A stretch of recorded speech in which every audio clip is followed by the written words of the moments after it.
With ज्ञाने धातु में से वेद शब्द की उत्पत्ति होती है।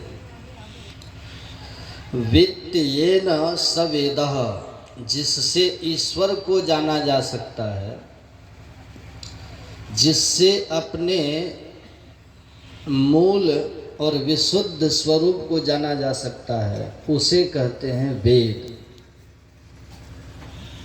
विद धातु की ओर भी कई अर्थ हैं। विद सत्तायाम, विद लाभे, विद विचारणे।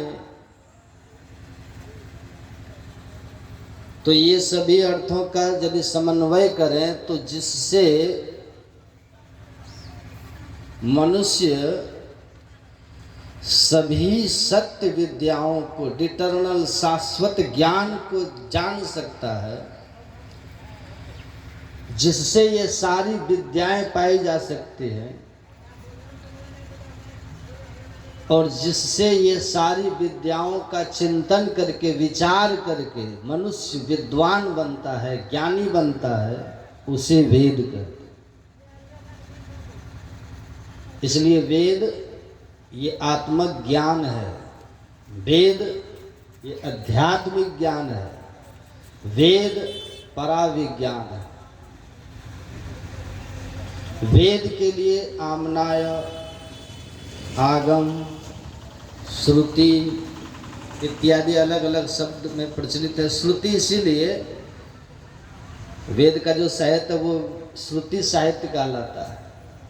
श्रुति कि हजारों वर्ष पहले जो वेद प्राप्त हुए, एक बात ये समझ लीजिए, वेद किसी एक व्यक्ति का लिखा हुआ ग्रंथ नहीं।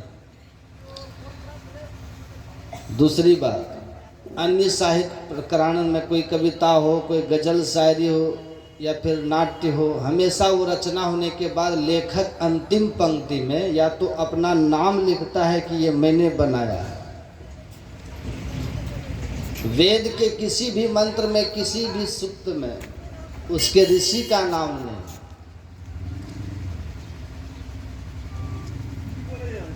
प्रकट करना पड़ता है कि ये वेद, ये ऋचा, ये सूक्त।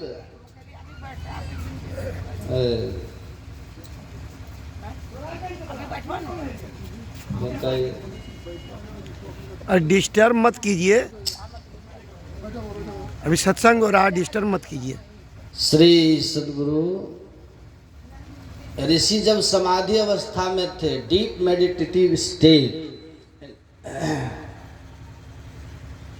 वह गहन समाधि की अवस्था में